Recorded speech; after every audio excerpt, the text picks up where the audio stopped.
right, good afternoon, everyone. This is Reverend Kenneth Price with Reverend Dale Blackford on Sunday, September 29th for the weekly podcast, Freedom from Suffering.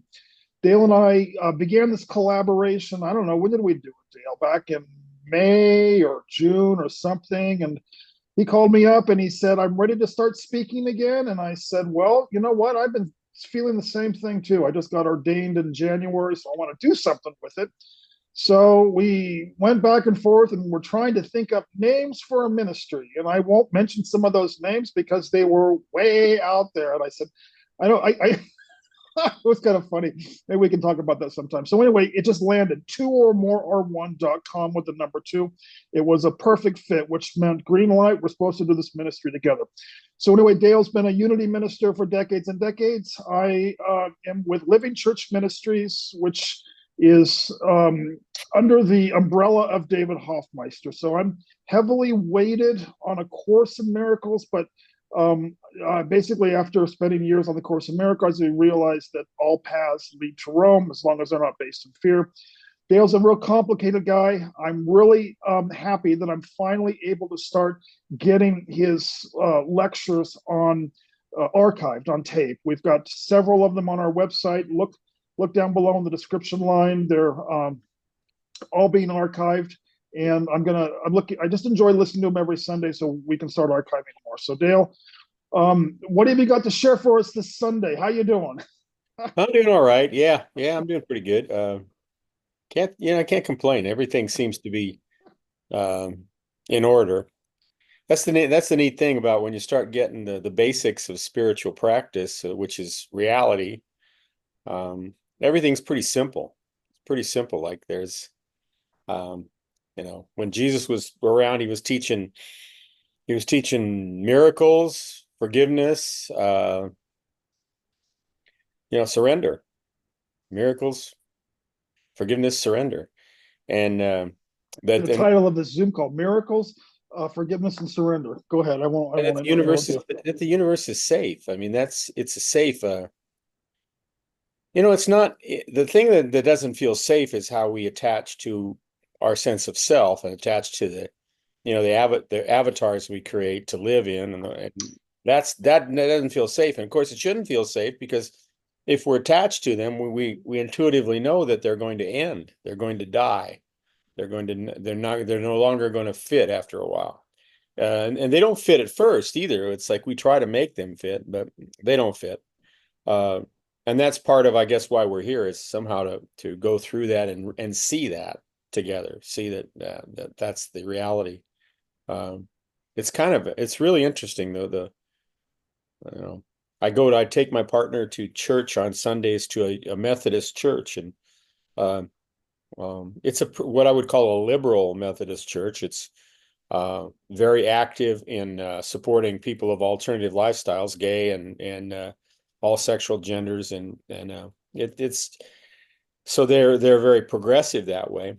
Um, Yet the message of it is like every other message, which is very flawed and very limited, and it has to do with basically, it's a roundabout way that people get out of the avatar. They get out of self. I mean, even the whole thing of Jesus saves, it's a roundabout way of finally getting out of a sense of self. Even in the 12-step community, they even address it that way. Because the reality, everybody thinks they are the self. So it's kind of taken for granted that when you're talking about who you are, it's the self. So like in the first three steps, what are the first three steps? I can't do it. God can. I'll let God do it. I can't do it. All right. But actually you can do it.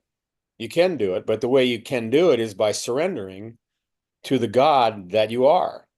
That's how you do it. And you have the power to do that, to surrender, to let go and let God and let the universe flow and let your life and let your awareness, everything flow through with that and experience it that way. Um, but it's not an act, but the whole thing is about an act of will, and everything's about will.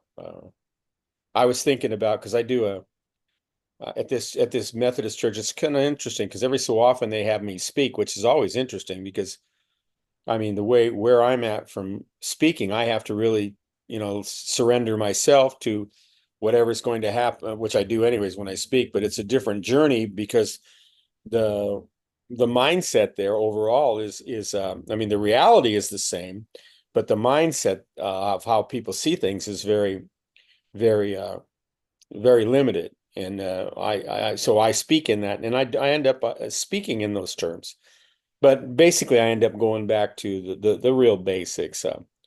I do the children's time, like I'll do one in October, and I do one in December, and I'll speak in December that they asked me to speak. But the children's times, I like doing the children's times because I can just be so down to earth with them on the basic realities. And I was even thinking about it, the next one coming up, because I was thinking about spiritual practice, like talking to them, the young ones, about talking about spiritual practice and how how actually simple it is. It isn't complicated at all.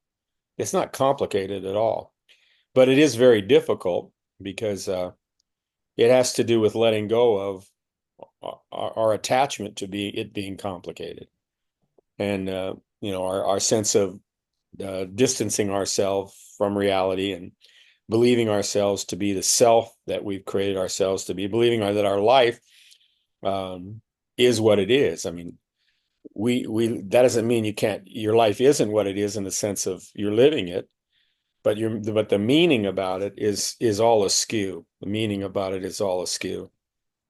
And religion, even religion itself, all the religions or whatever you want to call them, they're really about creating some sort of situation where you let go. You let go of your, like the 12 steps. I can't do it. Let go of that. I mean, if Jesus is going to save you, for instance, say Jesus is going to save you, all right? Well, that's a letting go, because you have to let go to let Jesus save you. Okay? You have to let go to let him save you. Now, there's a limitation to that because you still attach to what you think you're being saved from, and you're still living in a hostile world where you're seeing Jesus as kind of like the magic pill that helps you survive in that realm. But you don't live in that realm. You really don't live in that realm. Um, if you think about it, everybody's all about past and future, but no one really takes a look at the real past and future, which is like, I mean, the ones that matter. I don't know if it's real or anything, but the one that matter is like the past of how you came into this universe, how you came into an embody, and you came to embody something and develop a personality, all from that, from basically coming in as a consciousness, and how you leave, which is as a consciousness. You don't take the body or any of the world with you. You surrender it all again. It's like the beginning is a surrender coming in, and the leaving is a surrender going out. And that's if you don't want to look about times, like time, past, present, that's probably the most important thing to look at, is that everything else is just some sort of an expression of that same thing of you're searching to let go in the midst of your holding on, and learning what that means, learning what it means to hold on, learning what it means to believe yourself a sense of self, um, what that costs, what the cost of that is. Because surrender, eventually surrender is like the same as the alcoholic. It's the same thing. It's like when you surrender, you don't figure it out that you should surrender, because that you won't surrender if you figure it out. You'll hang on. You'll think you're smart enough to get around it. It's like, partial collapse or collapse on the horizon is still holding on. Surrender comes from complete letting go. Letting the whole thing go and saying, I don't know. I don't know anymore. And you know, that then you can see yourself. You can actually experience, you can experience your nature. You can experience I am. You can experience this sensual universe from a different place, because you're not really going into meaning anymore about anything. You're just experiencing it. You're going back to a childlike state where you're experiencing the world as a sensation of the sensual nature of it, but without any meaning, because you really, as a child, you really didn't have any, you had to have people to compare notes with and tell you things about what something meant, because you really didn't know that anything meant anything until you started seeing that other people were assigning meaning to it and they were acting accordingly, and you were expected to do the same thing. So you start assigning meaning and acting accordingly, and like they say, sometimes the majority only means that all the fools are on the same side. Um, so that whole thing is it's kind of interesting, because I mean, I go to churches and stuff, and I like the church. When I go to that church, that Methodist church, I've said this before. I just enjoy the loveliness of the spirits of people, even without even as they're trying to assign meaning. And sometimes I don't think they're trying to assign meaning. I think they're just as mystified, but there's like a part of them that's going, well, this is the ritual that we're supposed to do, because there's obviously songs they sing that no one's going like, well, that's kind of harsh. Why would you sing that? Do you really believe that part of it? Do you believe that harshness about spirit, or do you believe because then there's other songs What that, would be an example of a harsh song? Like what would the lyrics say? oh, like, trying to think, when I heard one last week where it was it was Is it the about, Jesus Christ blood died for our sins type of song? yeah, and also like even getting to know like Jesus, that presence of that, this divine master who walked this earth and practiced it. It's like, I remember last week they were singing a song about how you got to know him, and how I don't even remember how it went, but I it mean, was, I'm on the same page you are, because the songs that I grew up with, Jesus is the only way. Without him we're nothing, and it's oh, I just like, know. Oh, yeah, well, here it is. Here's the song. I just realized it was a childhood song. It was Jesus loves me, this I I know, know for for the the Bible tells me so. And I sit there and I go, well, that didn't work for me. I mean, a book tells me that he loves me. That's like, oh, okay, Kenny, I know you love me because I read a book that said you did. It's like, Dale. what the Sometimes you hell make me is laugh. that? What You the make hell? me laugh because you say things that I've been thinking my entire life, but I haven't had the courage to speak. I can't agree with you more, because I don't know what to do with that either. I want to get this recorded, because my question has always been to you: where do we go from here? Because it's never sat with me. And I know that people mean well.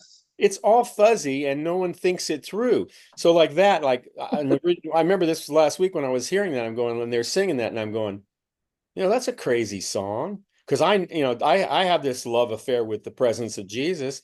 And What when you do? if I think of him like an old song that I want to sing about the presence with him, it's that one in the garden where it goes, and he walks with me, and he talks with me. He tells me I am his own. And the love, what was the love we share as we gather there, or something we there. But it's like his presence, like your presence, lets me know of love. That is real. But then, the stuff of like, well, because the Bible tells me so, and I'm sitting there going like, the Bible tells me some stuff that I say, Bible, I ain't buying that crap. That's crap. So the Bible is not infallible, although in Christian terms, it's thought, because they've created some formula where they say, if in some ways, like some people say, well, the word of God, but it's always like as you interpret it, because if they don't understand the word of God, if it doesn't fit with what their concept of saviorism and stuff is, they pass on it. They just You know, I blur gotta it. They forget it. share They say it's out of the way. something I want to share, and I gotta be real careful. I'm not going to mention any names. The first thing I'm going to share is something you said years ago. I'm going to bring it back to you, um, because actually you were the man who brought me back to Jesus. Believe it or not, 15 years ago, I mean, I had thrown out the church Jesus years ago, but then you came back into my life, and you were a unity minister, and you were using the word Jesus, and you were also speaking pragmatically. So, and then you said, well, you said something in one of your, we were on a private I, call. I bet I know what it is. Okay, well, let's see. I'll say it and then see if you could, if it's the same one. Jesus Christ died for my sins. He said, and you said, "Oh, that's just a commercial for the church." Ah, was that it? Yeah, no, that isn't the one, but that's I remember that now. I remember for me was in ministerial school because all when I was in Unity ministerial school, almost all, the bulk of my comrades and my fellow ministers and the teachers and stuff too, they at that time, this is like the 1981 through 83, they would never talk about Jesus, the person. They would all the only thing they'd ever talk about would be the Christ within. They were very clear that they would just talk about Oh, the Christ within. They wouldn't address Jesus the person because there was issues for a lot of them with who Jesus was. And I remember I did my credo class on we had to do a credo, come up with a credo. And I was looking through Fillmore and all that he said, and Fillmore was a mystic. Charles Fillmore of Unity, he really was a mystic. He would talk about things about Jesus in some talks that were just like he's talking about him being there, Jesus actually being in the room. And he had an interesting quote one time, and I think it was on Talks on Truth, where he said something like, "There's a mighty." I'm going to paraphrase, but he says there's a mighty difference between a statue of a magnificent steed and the living, breathing horse, right? Like, in other words, the knowing about something and actually experiencing the reality of it.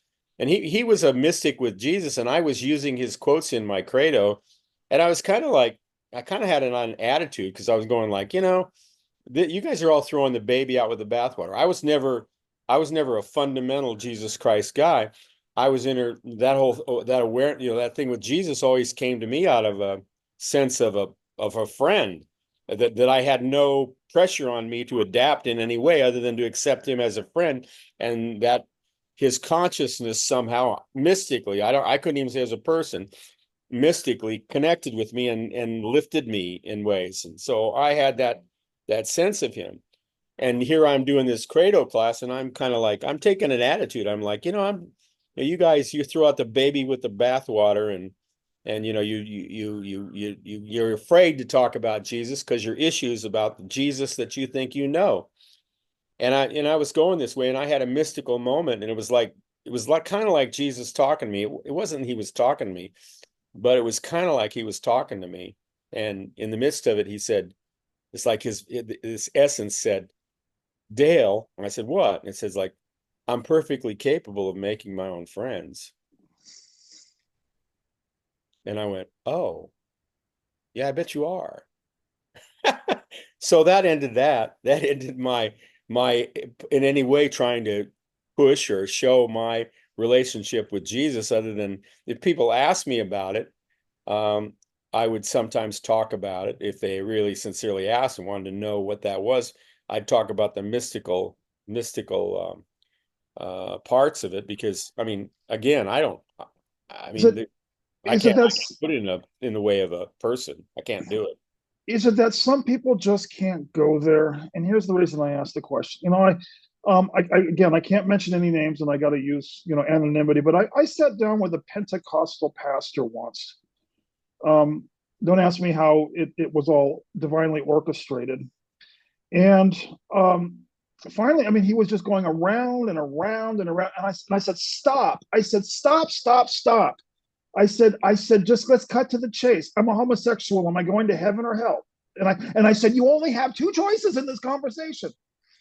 And he was, and then he just started going around and around. And I said, this is it, buddy. I said, you're where are you? Who are you? And someone very close, and I tried to do it with as much delicacy and as much finesse as possible. But somebody took me aside much later and said, this man was abused as a child, and he's never touched his issues, Kenneth. Said, you've got to have compassion for this man. So, I often ask myself, are some of these fundamental preachers out there, are they just wounded children, Dale, who haven't gone down and done the deep work? I mean, is this the best they can do? Because I honestly, Jesus told us not to judge, and maybe, well, I mean, of course, in miracles says we can't judge, but let's meet the audience where they're at. And it was kind of like in my mother's case. My mother had to have a fundamental Jesus figure. She had to, because my mother had been abused as a child and never had any therapy for it. So the older I get, I'm starting to cut some people some more slack here. And you've been in these circles, for decades, so you've probably seen it all. I don't know if Well, there's a question in there, but I think people have issues. Well, everybody's got issues about this stuff, but the whole, everybody's looking for an angle or an edge. And this is the difficulty, is because whenever you're trying to get better, okay, you're in trouble. If you're trying to get better, you're in trouble. And you're in a very hard place, because first of all, to get better, you got to assume and you got to know that you believe that you're worse. yeah, And that's where you're starting from. And that's the premise. if you start from that place, you never can get out of that place by getting better. All you can do is add bells and whistles and things to this general state of mind. That you have to surrender that. And to surrender that, you actually, in many cases, it's like with 12 step, I don't think that, like, for instance, in 12 step stuff, I don't think abstinence is the best policy for most people. I think if you're gonna act out on addiction, and especially if you start to realize what addiction is, at some point you got to act out, and you got to watch what happens while you're doing it, how that feels, what that experience is, where does it go? Because there's a whole thing that in addiction, for instance, that people think get this real kick off of like acting out and being shaming themselves and feeling like they failed. So that's the way they can let go. They can shame themselves so deeply that they can go, I'm the worst, and they let go, and then they have this moment of a sense of rising, because they're touching that base of letting go. But they haven't really let go. They've started to let go, but they haven't really let go. And then so that's the cycle. It's like, act out, Well, shame yourself, and rise again. Act it out, was shame yourself, rise again. it was the same thing with this minister. I really had to pay close attention, because what he was doing is he was shaming himself. So, I mean, it's not just the 12 steps. This minister was saying, I am nothing, but Jesus has saved me, but I am nothing. And I'm like, no, that's not what he was trying to say. I know. There's a great joke. I love this joke where it's a Catholic joke, where in the Catholic Church, and it starts with the janitors sweeping up around the altar area in the back, and the head priest comes in, and he goes down to the altar, and he kneels before the altar, and he goes, "Oh Lord, I'm nothing, I'm nothing, I'm nothing. Lord, I'm nothing, I'm nothing, I'm nothing." And on he goes, and the janitor's watching this. And then the associate priest, whatever, comes in, and he walks by, and he sees the senior priest down there, and he's inspired. So he goes down, and he kneels beside him, and he joins in, and he's going, "Oh Lord, I'm nothing, I'm nothing, I'm nothing. Oh Lord, I'm nothing, I'm nothing, I'm nothing." They're both going on like that, and the janitor's watching this still. And then the youth pastor comes in, and he's walking by, and he sees them down there, and he goes, "Wow," and he's inspired. He goes down to the altar too, and he gets down next to him too. All three of them are going, "Oh Lord, I'm nothing, I'm nothing, I'm nothing. Oh Lord, I'm nothing, I'm nothing, I'm nothing." And so finally the janitor is just overcome by this, and he walks down to the front. He gets next to the three of them, and he starts going, "Oh Lord, I'm nothing, I'm nothing, I'm nothing. Lord, I'm nothing, I'm nothing, I'm nothing." And as this is going on, the associate pastor turns to the youth pastor and kind of nudges him in the side, and he says, "Hey, look who thinks he's nothing."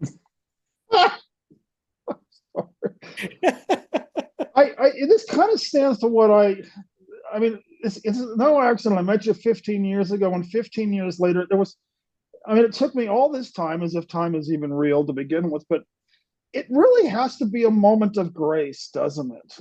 I mean, there has to be, there really has, that's why it's called A Course in Miracles. Maybe the miracle is that just that single fundamental moment when a moment of grace enters, that we can finally finds, I don't know. I don't know what I'm trying to put into words, but Well, it you is know, grace. It is a it moment is. of It grace. has to be. Yeah, but it's like it's there all the time. It's a question of, can we get to the place where we're that's the letting go. Are we willing to know that? And you're not willing to know that until you're willing to know that. I mean, that you have to, that's why I said with the kid, with the children, when like like letting go is, I don't know if I said that, but it's like I was thinking that, telling them it's real simple, and it's about letting go. It's a simple thing, but it's not easy to do because um we have all that stuff in the way that we're holding on to, all that yeah, but that we believe in, and that's saying, oh, this isn't the way to go, and especially to letting go. If you let go of what your plan is, you know, then there's a part of you that Well, it could, I mean, it won't do that. It's like, I don't know. I was thinking of that. Somebody, where was I at? Where I was at oh, I know. I was at an Al-Anon group, and the guy said, he was talking, and he said, I've heard this before. He was saying, he was quoting Mike Tyson, and he said, yeah, everybody has a plan till they get hit in the face. well, let me ask you this. All right, I always dig kind of. I want to like always dig inside of your head. So if you and I've heard many different people say that one of the most popular parables from Jesus was the prodigal son parable. Now, is the prodigal son, was that shared by Jesus so he could demonstrate, hold on, hold on, hold on, hold on, oh my God, we're eating, I'm eating out of the pig's trough. And was that his first moment of letting go? And is the rest of the prodigal son on his trip journey home letting go, letting go, letting go, letting go? I don't think it. Mine's not a one time. I would. Everyone thinks the spiritual awakening is you just let go once and it's all over. Maybe for Eckhart Tolle, but mine is a gradual. Let go, let go, let go, let go. Oh my God, this is a much more efficient than holding on, holding on, holding on. It's kind of like either I can go backwards or I can go forwards. I don't know if that made any sense, Well, but that's how I interpret the prodigal son parable now. well, he takes it, the prodigal son takes it to, for a lot of people would be uh, rock bottom, where Yeah. when he's out there, he's eating, he can't, he's not eating as well as the pigs eat at his father's home. He's lost. He's completely lost. And that's when he goes back, was when he finds that he's lost. He's completely lost. And then his pride and everything is gone, and he goes back open. He goes back empty. All right. And it's an interesting story because he goes back empty, and then the other son, who's still, doing all the right things, he's angry and he's upset that he was there all the time for him like that. And it's almost like, I know what he says him like, but he was lost and now he's found. uh, but there would be more to that story than that too, and it's not said, but that what would really be said would be, celebrate your brother. He was lost, but now he's found. And you need to look at this younger or older brother, because you're lost now and you're building on that lostness. You're thinking that it's a place to stay, and you're thinking it's a place you can thrive and you can fix and you can work out. And your brother just gave you he just showed you the way. He showed you the way. And that's the way. Nobody wants to know that. Nobody, in this world, nobody wants to understand that the way is surrender. And surrender is surrender. Surrender is, I don't know what's going on. I'm lost. That's surrender. It's not like, oh, I'll let this go because I think God can do it better. No, no, no, no, no. That's not surrender. Surrender is when surrender is what we do when we die. Probably when we're born too, but when we die, I mean, people surrender.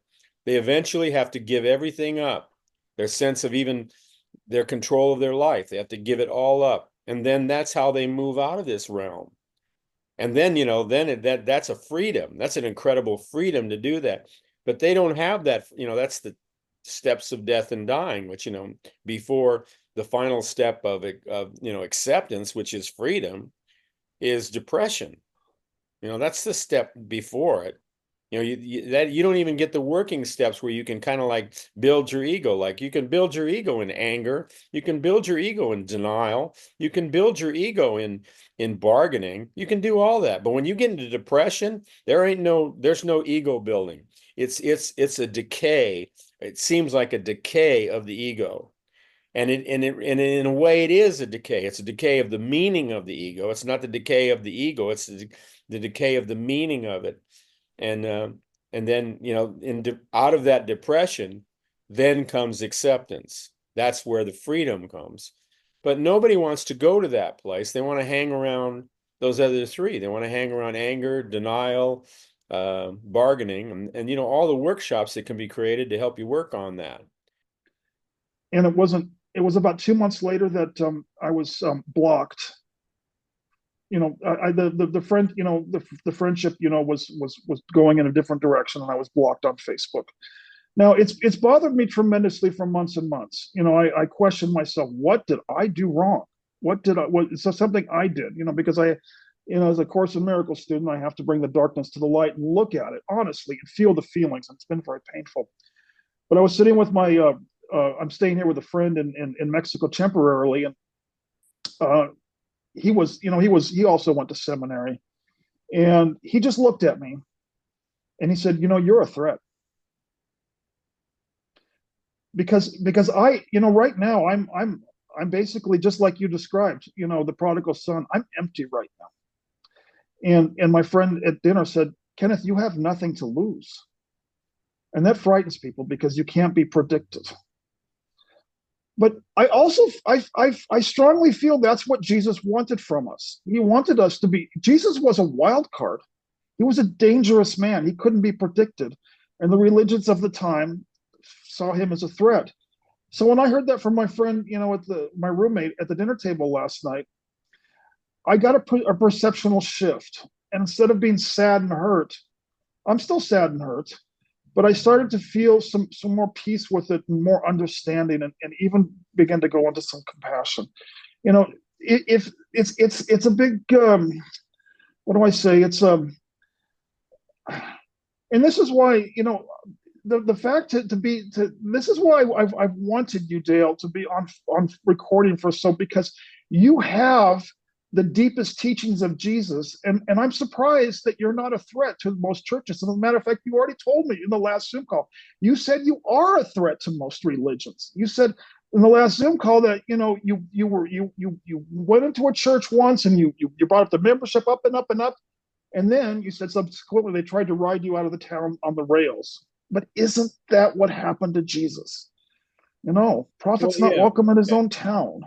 Yeah, but it's everything has its time. It's like when you get called to, I'm not a threat to churches now because I'm not pastoring. I'm not even writing. I mean, I'm doing this, but for the longest time I haven't even been putting out anything in the airwaves because I've just been doing inner work with that.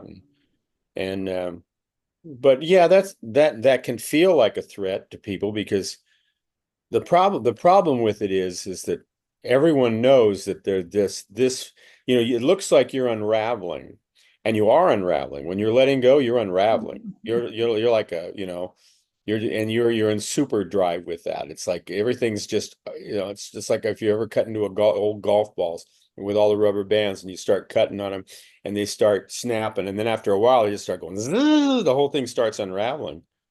And as a spiritual, when you're in that place, like Jesus, for instance, he was unraveling to everyone. He was totally unraveling, not in, and I'm not going to say in a bad way, but he was unraveling. It's like his connection as to, or how to know him as the teacher or the savior or whatever you wanted to call him, that was unraveling too. It was all unraveling. And if you realize, you see that because there's many times in the Bible where they say, as this ministry went on, there's a number of times where they say, and many walked with him no more. Many walked with him no more. To the point that when he was crucified, no one walked with him. He told his disciples that they would not walk with him. They would deny him. And he was right, because I mean, once you're walking that path, uh, people know that they're this far away from doing the same thing. They're and your presence could stimulate that, could bring that into action. When I went into the dark night of soul and all that, it happened, and I couldn't stop it. And it just kept, it's like my worlds were unraveling. And I know that it's like I could not, that's why when I do well working with depression, because people who are in depression, they're starting to feel, and they're afraid that their worlds are going to, they can't, it's like they're usually kind of sitting there trying their desperate self to keep it together. And they're finding that they can't. It's taking all the energy they have just to keep a low grade sense of angst going, and, and then of course I come along, and when they're ready for me, I'm almost like saying, "Hey, have you thought about what might happen if you just actually went with this? If you actually just you know, because it could be you're going to have to go with it. And what would that be like? Could that be the best thing that ever happened to you if you actually went with that? Um, if someone's ready for that, that's a good news.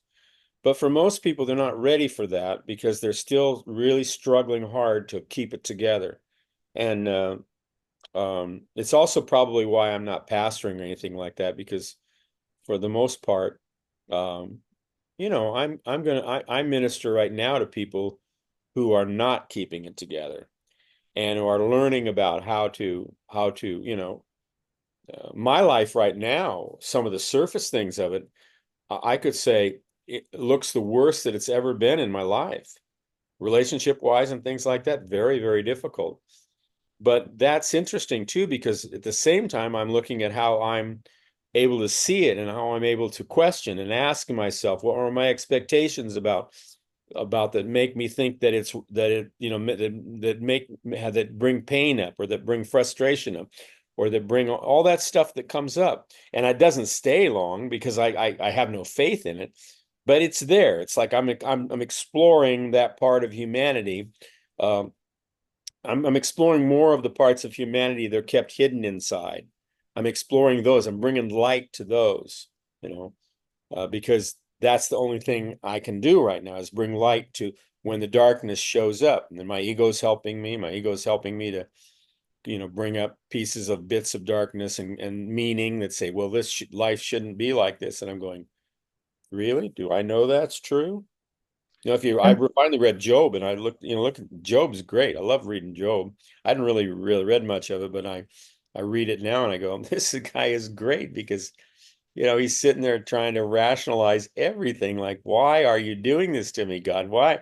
It shouldn't be like this. I've done, and it's like, and he knows that it's all meaningless, that there's no, God sits like coming back to him saying, giving him the truth. And it's like, it's almost like he could say to him, Job, if you really didn't want this path and you really are afraid of this path and etc., you need to stop asking me questions. You need to stop talking. You need to go to a beach somewhere and just hide with yourself for a while. Because the more you look at this, the more it's going to unravel. And the more it unravels is the more you're going to see the truth in it. And that actually will free you. But what's that saying? There used to be the old poster. It said, "The truth will make you free, but first it will make you miserable." Well, yeah, it does make you miserable, because it ruins your illusions. It ruins them. It collapses them. To the point of why you're on this planet. What are you here for? I mean, I'm in a place right now in my life where I know I'm not, that whole thing about whatever I thought a human being was here for and what you're supposed to do and accomplish and all that. That's gone. I don't have any sense. I mean, I don't have any faith in any of that. I still have some bits of attachment. I still have some attachment to it that shows up, but every time it shows up, I'm going like, it's really like, well, there it is, you know. And every time if I was to complain, I don't, because I've heard this so much. It's like almost like if God was a person, God would be saying, okay, so what you're doing right now, you're not liking what there, and you think it could be better, right? Right. And I go, yeah, yeah, yeah. Like a bit of back of my mind go, yeah, yeah, yeah. And then it's like Spirit says, so what would it look like if it was different the way you want it? And then I go, oh, I don't know.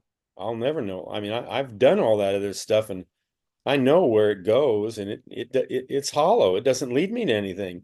I don't have an answer to that. And so it's like Spirit's going like, well, then is it possible? Look, this is like me doing my own depression treatment. It goes, well, is it possible that the path you're on is actually, could be the best place you could be? That actually it could be leading you to a freedom you don't know? And I have to say, well, yeah, because I don't know where it's going. It's like, well, I mean, isn't that a little clue there, Dale? Because where everything you know where it goes, does that lead to any freedom? I go, no, it doesn't, does it? What has led you to freedom? Well, what's led me to freedom is when I didn't know where I was going and I found myself going there and I saw it before me and it was different than anything I would have ever been able to plan. Well, here you are, aren't you? You don't know what it is, and you're still trying to figure out a way that in your back of your mind that you like you kid yourself, you're saying, if you could figure out a way to get out of this, you would. And I go, no, I couldn't do that, could I? It's like, no, you couldn't do that because you're in this is the gold that you're in. You're in the gold mine right now. Where would you come? Where would you go? Where would you go? Would you go to something of the world that says, oh, this is what happiness is if you had this? And I go, no, because I know that's not happiness. I'd get bored really quick and I'd realize right away that that isn't it. Yeah. And then you'd be where? Maybe back here. And so breathe, and practice the presence. Practice presence in everything you're doing. And, more shall be revealed. What if you follow Jesus, and he was really teaching, I started this thing off at, what he taught, the things that were really important was, and it's interesting because very few Christians practice this, like really get down into it. And the first one was forgiveness. It was forgiveness, unconditional forgiveness. Cracks me up when people say, well, I can forgive, but I can't forget. It's like, well, no, you can't forgive. Because if you can't forget, if you can't, and then not even beyond forget, if you can't let it go and say, I don't know what the hell is, no harm, no foul, but I don't know what it is, that's forgiveness. You can forgive, and it's an opening, and that that life is free, like Einstein saying, most important decision, friendly or hostile universe. You live in a friendly universe. It's friendly all the time, except when you decide it isn't. Okay, so it's friendly, forgiveness, and I forget what the other one was, but but it is safe. It's a safe place you're in. And you can always begin again from square one because there's nothing that's been accumulated except attachments. And attachments aren't real. That's the only thing that's been accumulated that you're wearing or that you could call right or wrong about your life are attachments. And those things are just crazy. They all leave, whether you consider it a successful attachment, or you consider it a poor attachment, or you consider it a boring attachment, or you consider it a mysterious attachment. It really doesn't matter. They all have no meaning. They all have no basis. They have no, they're not sacred. They all pass away and not of your doing. They just leave because they have no substance. So, and then what's left is you asking the same question over and over and over again, which you start asking more and more and more as you get wiser. And that is when all the things are going on in this world, you continually ask yourself in the moment a great question. You go, am I okay right now? And if you really ask that question in the present moment, there'll be no time you'll be able to say, you'll be able to say anything other than, yeah, I'm okay. I'm fine right now. I'm fine. Breathe. And that's all that matters. That you don't have to plan and make your preparations and get the right future or right past or anything in the moment. You don't have to do any of that in the moment. All you can do in the moment, all you can do is be there, breathe, and go, am I all right? And you go, yes, I am all right. And not only are you all right, but the moment is eternal. and you are eternal, and you are all right eternally. There's not one time you're not okay. So when you're not feeling okay, then you're going back to Einstein and you got to say, well, I guess I'm choosing a hostile universe, aren't I? Instead of a friendly one. What is it that what is it that I'm not seeing? What is it that I'm believing and I'm clinging to that's saying this shouldn't be like that? This shouldn't be like that. What is it of the world that I say, oh, I'm so certain this is where life leads? And it's great to be led there. Or if I have a soulmate, or if I have $1 billion, or if I have, whatever you want to call it. Do you know? I mean, every attachment has its weight, you know? This is I love this, Dale. I'm going to go back after this is over, and I'm going to put captions because you just there's nuggets. Like I can't keep up with the nuggets, because you are one right after the other. But I want to ask you a question.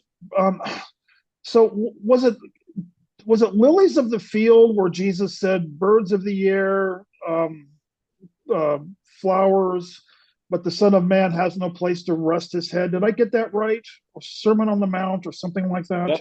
I'm forgetting where that's from, a different one. It's not the lilies of the field one, but it's in there. Yeah, like he has no place to rest his head. Yeah. Because I'm in a place in my life where the money is all but gone. There's a little bit left. It can last me through the first of the year, and my possessions are all gone. The house is gone. There's still a car in North Carolina and some tools in Pittsburgh. But basically, I've become homeless. Basically, according to the world standards. Now, spiritual people can say, "No, you're not homeless," but let's just kind of simplify it. And I was taking a walk, and strangely enough, actually, all my needs are being met right now, so I'm not going to complain. But I was walking the dog the other day, and I heard that in my head that the Son of Man has no place to rest his head. And I went back to Jesus and realized that all of his brilliant wisdom came through him, and he was probably the most famous homeless man on the face of this earth. And I started to get kind of a smile. Most people would just say, "Oh my God, I'll help you get your retirement back." And I'm like, "No, no, no, thank you. No, I don't want to go down those roads again." But I realized, this is now, as this is the first time in my life when I'm beginning to see an emergence from my dark night of the soul. And the irony is that the money's gone, the possessions are gone, the retirement doesn't exist, and I'm starting to breathe for the first time. And it goes back to when I first met you 15. I'm a stubborn SOB. It's taken me 15 years. But I met you 15 years ago, and you were the first person to notice and to not say it was a problem, but an opportunity. And it goes back to something you were saying earlier, about 10 minutes ago. You were describing flypaper. The harder we try and extrapolate ourselves from depression, which is my story, the more depressed, the worse things got. Until finally it reaches a point where when I, at least, I can only speak for myself, I had to throw up my hands and I said, I can't do this anymore. Right. Kenneth Stephen Price, born 4, 5, 6, 7, can't do this anymore. Which is when I heard that chuckle in my, it's going to be different for each one of us. Mine came in the form of a chuckle when I heard this voice laugh, and just found it hilarious and said, "No, you've never been able to do this." Right. And I knew who it was. It was the voice of my grandmother, who is the symbol of love. And she passed in 1983, but she was the symbol of love that I could relate to.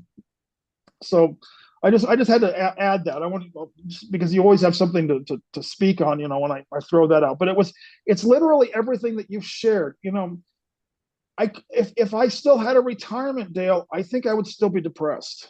Honestly, I can't share that with most people because people say, "Yeah, but, yeah, but, yeah, but," and I don't want to hear any more of that from people. But I know I can share it with you because I know you can hear that. Well, yeah, if you're relying on resources, there's always that in you that says you got to keep your resources up. And that's life. Life becomes that. But it ends when the happiest day for me was when all my retirement was gone.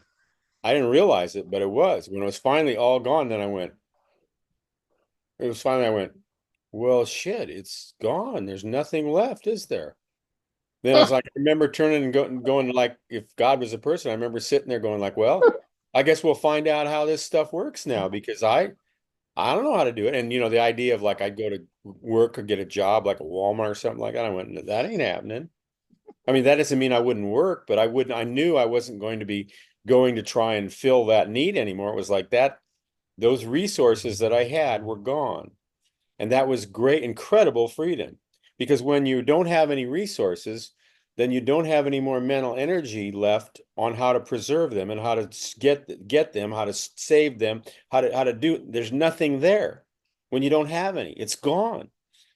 And it's not like it's not like a lot of times with homeless people is that they're still holding on to they're still holding on to what was, and they're still, still trying to gather, what they have. Well, not all homeless people, but there's a number of people that do that, and that creates poverty, incredible poverty. Okay. A true homeless person, if you're really homeless, like Jesus is saying, like has no place to put his head, that person is the richest person in the world.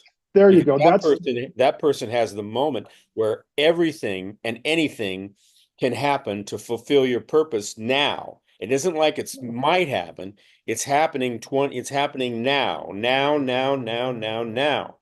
And you have nothing in your way to keep you from experiencing that because you don't have, it's like me and my ego when we finally got going, and then I broke through things like that where my ego was going like, finally it's going like, you can't do any of this, can you? And I go, no, I can't do any of it. And then it's going like, it's really just saying, wow, what's going to happen to us? I don't understand anymore. And I'm going like, well, I know, but we're okay because I could, we're all right. We're fine. I mean, I'm fine. I'm happier than I've ever been, and we're okay. Everything's working out. We're going to watch the river run and see where it takes us. And we're going to be, and with the point being to enjoy to this incredibly beautiful river, enjoy it.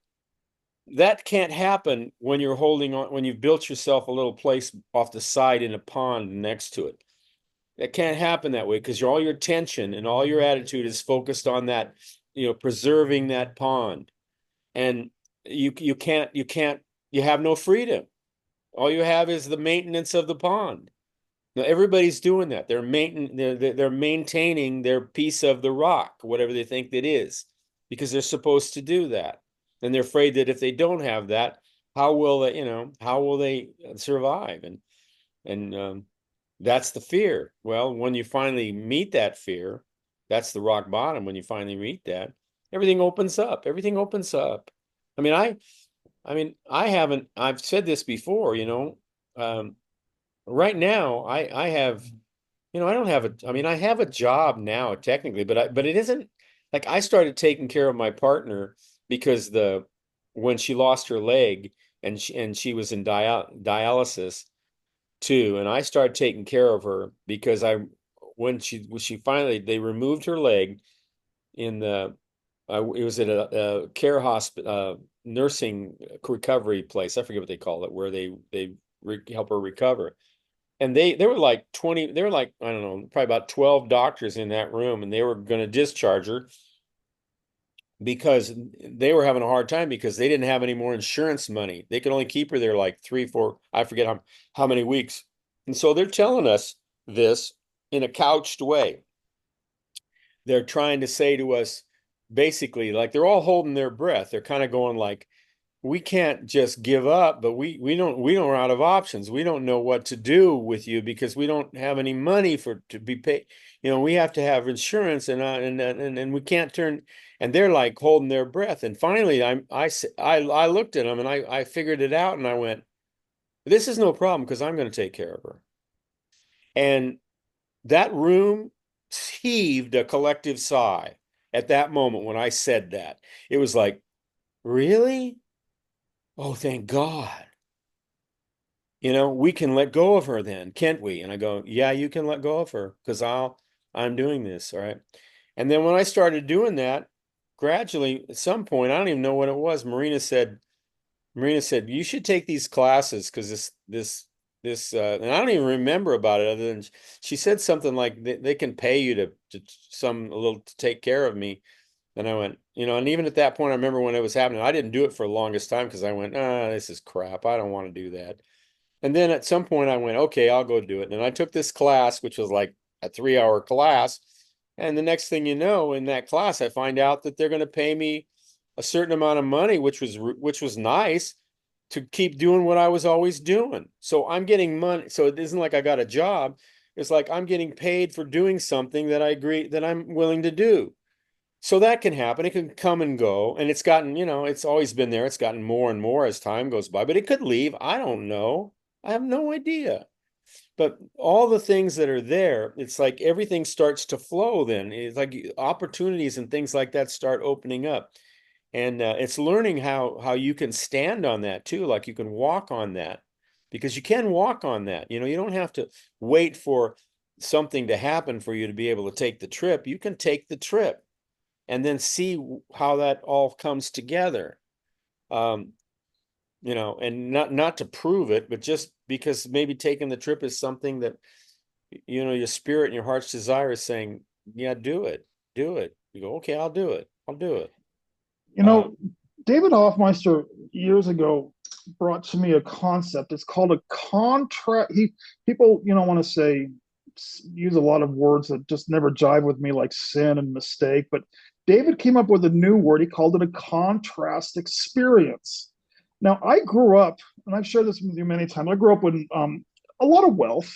We didn't have, my parents were very frugal, but they said, the family portfolio is quite sizable. And it was so then my father, I said before, was a born again capitalist. Money was his god. He wanted nothing to do with anything close to a higher power. It was money, money, money. It's very common in our culture. And my mother, I love my mother. God rest her soul. I missed her every day.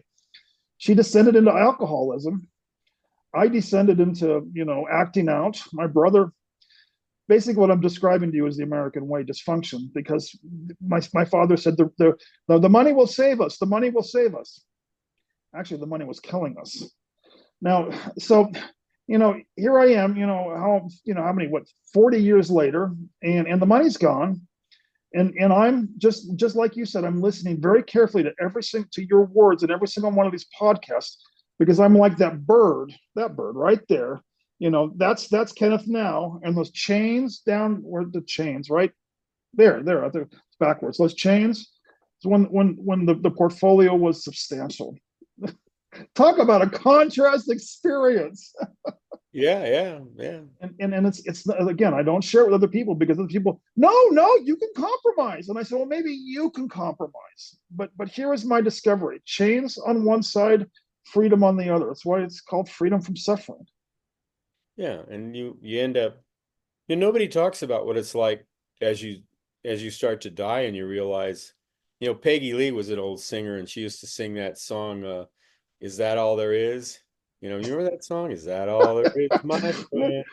No, but And I'm going to it's put the almost like the lyrics in the song saying, if description. that's all there is, my friend, I'm putting a gun in my mouth. It's kind of like that. It's that kind of song. And it's really, people don't know that because, when you get to that place, when people are, realizing that the dream of what that was promised them from in their minds is failed, then they're ashamed and they're weak and they don't feel like they don't want to talk about it. They don't want to tell the world that this, I mean, can you imagine? I mean, I always think of Ronald Reagan. He went into um, Alzheimer's, and I get probably why he went into Alzheimer's. Can you imagine what it would be like to be like someone like that who has all this power, all this money, and then they come in, they gradually start going into a place where they can't even go to the bathroom by themselves. They have to have, they have no power anymore. They have no power even over their body. I mean, and it just starts degrading down like that. Now, if you're recognizing the reality of things, then your awareness shifts to larger realms, and you watch that and you experience it, and you can love this body as it slows, but your ethereal, whatever you want to call it, your ethereal nature expands as well. But if you're attached to it, you're gonna have to crash and burn. Like that's the natural way that it works. I mean, and the more, more you have, the more attachment you have, you know, that's the way it works. The more you're attached to something, the more you suffer when it's removed. Generally speaking, that's what happens. You And know, I'm glad you brought that up, Dale. I don't think I know. I want to share with you. I've been kind of wondering what's up with this. I mean, we've been getting all these incredible. I've been getting you on tape for months and months and months. But I think now I found the audience for this particular Zoom call, and I hope if it's an audience for this one, they'll go back to the other archives. Dale, we've touched on homelessness in this last hour, and homelessness for people who are homeless, they think, oh my God, that's well, in the last hour, you've just turned that story around. No, that's an opportunity. well, I saw a woman this morning when I was heading out taking Marina to church. We were in downtown San Diego, and there was this woman who was obviously homeless. She had her stuff by her, and she was dancing around, just going. She was so happy. I mean, I was sitting there going like, my God, that woman is happy. She's like, oh, wow, I'm so happy, and dancing around, doing her thing and stuff like that. And I'll tell you this about homeless, about especially. See, I think I told you this. I just spent in fact, I'm still in it. About 2 months worth of pack because my partner is No, can't no. do anything. I've been packing up all her stuff, and she's almost been, she just collects so much stuff, and I boxes upon boxes upon boxes, and the whole thing kind of left me feeling like, oh, this must be what PTSD is about, because all I could do is each day pick up something and put it in a box. I could not find any meaning in it all that would not cause me incredible pain. So I just kept doing whatever I needed to do. And eventually, this move thing happened. But every morning I would wake up feeling like, oh my God, like dread. I'd wake up with a sense of dread from the dream state, going like, oh God, what's going on? And it was because I was so into these things, like having to manage them and pack them and move them and organize them. And yet at the same time, I'm going like, this is beyond my ability. I have to let this go and just stay in the moment. But still, it was hanging all around me for a couple months. It still is here because it's not all unpacked still, and there's still some storage things I got to empty. It's still going like that, but not like it was like absolutely, absolutely crazy. And I see, you know, I know the freedom because the last couple times I'd moved before I got into this relationship, the last time out of Canada, I just gave away everything I had except what would fit in a car. And I mean, some nice stuff. I just gave it away. And I felt like, wow, there's such a freedom to it. And if you're homeless, for instance, you want to build on that. You want to build on that freedom because you don't want to go back in the world of things because I mean, man, that is not a good place to go. You want to go into the place where, like Jesus, he could have anything he wanted, and also he could afford to set anything he had down. Anything he had, he could set it down. He could pick it up and he could set it down. It would be there for him, and he could let it go because he knew that in the next moment he didn't need to carry anything around because whatever he needed would show up, and he needed his hands and his heart and his mind free to embrace that, and then he would set it down. And this is living in the moment. This is living in the moment. And if you're not living in the moment, you're living in time space, and it is a really, really harsh place. It's karma, it's cause and effect, it's all that stuff. It's the inertia of all that consciousness of me and mine, and you're a part of it. And it's like it's so heavy and so weighted, and I mean, and it doesn't end. It always ends. This is the good news. The good news is for everyone, it always ends because there comes a time, even when you're struggling, and I've watched friends of mine do that.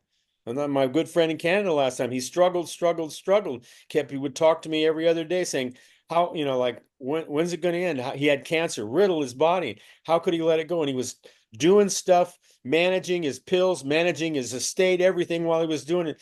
And then finally, he did what I probably thought he would do, and that was he went into a coma. He went into a coma. because that's how he could leave. He went into a coma, and whatever he did in that coma, he was able to let everything go. And all of us, that's the good news. The good news is no matter how, if you're out there and you're saying, I'm holding on to stuff and I'm just an expert at holding on and I know my will and I'll never let it go and I'm afraid I won't let it go and I don't know how to get out of it, you're out of your league. You're out of your league. I'll tell you this, because everybody lets go of everything. When you leave this planet, you let go of everything.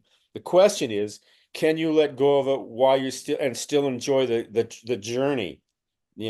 That's that's why I think two or more is important, because when we do that together, we can practice that together. We can compare. I mean, it's like it's exponential, and we're sitting there going like, God, we can live like this, can't we? This is wonderful, isn't it? Yeah, it is. It is. Yeah, it is. You're not homeless. No one's homeless then. What you are is you're not attached. You're just not attached to anything. You don't have a place to hang your head, because you don't have the whole, what's this thing? Have a place. No, you don't have a place. Is there a place for you to put your head? Well, of course there is.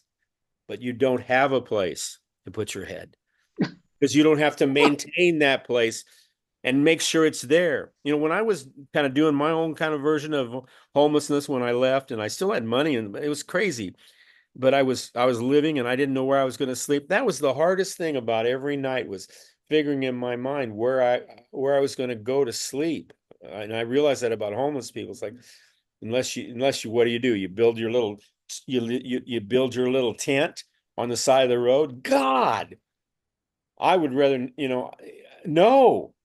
I don't want to. I mean, if you got children, I guess so, but you got to do what you got to do. But there's got to be stuff to that too, because even if you downsize your attachments, you're still attached, and you're this close to being free. You're this close to being free, yet you're attached to your tent space. You're attached to your things. There's a mystic. Who was the one that wrote Conversations with God? Oh, I know that guy. Yeah. It was on the moment of his homelessness. And one last thing, Dale, this Zoom call really picked up speed in the last 30 minutes. I'm almost thinking the last 30 minutes, is where this recording needs to go, because I want to share one thing before we go, because it's been over an hour. Is that I had a friend who was very, very challenged with his family. They were all corporate, they were all making lots of money, they were all driving new cars, they all had new homes and mortgages. And he was calling me a lot of the time we were joining this. He said, this is really hurting me. He said, I've become a minister, and I've chosen to follow God. I don't have all of this that they're all flaunting. I mean, I guess they were trying to be nice to him, but he came back to me and he was very upset, until on or about January, when he called me and he said, my father's been diagnosed with cancer. His father was not too old, only about 78. And he said, the family's chosen me for the hospice nurse. And I said, buddy, you're up to bat. And he's been, staying in contact with me. And this abject, disillusionment has been leaving him, Dale. When he shared with me, he said, my father's had this amazing career and has made all this money and has been so high profile. And he said, Kenneth, it's coming to the end and it ain't pretty over here. He said, my father's coming to me like, what was it all about? Who am I? What did it all mean? Yeah. And finally, the family has turned to my friend and said, can you help us now? Because we don't know how to handle this. And so it's really turned the table. So I often wonder, my friend? Well, it's his turn to shine now, because they're turning to him, the one who doesn't have a retirement, the one who doesn't have a mortgage, the one who doesn't have a career, and they're asking him the questions now, The real questions, the ones that matter. So, yeah. Dale, it's been over an hour, and this is, again, I'm always eager to do these with you on Sunday, because there's a message here, and I think the message, I don't know if it's homelessness or what it was. I'm going to go back to see if I can find a title, but this can reach many. this message is just valuable, like all of yours. So anyway, that's it for Sunday, September 29th. Reverend Kenneth Price has been here with Reverend Dale Blackford. And if you're watching this on YouTube, please leave your comments below. And more important than that, visit the website, 2ormoreor1.com. It's all down there in the description line. And Dale, thanks. Thanks, Kenny. Yeah, thanks for bearing with me too on the change in time. I appreciate it. Oh, that works out fine. So anyway, God bless. This is the end of the recording, and may the force be with you. Bye. Bye-bye.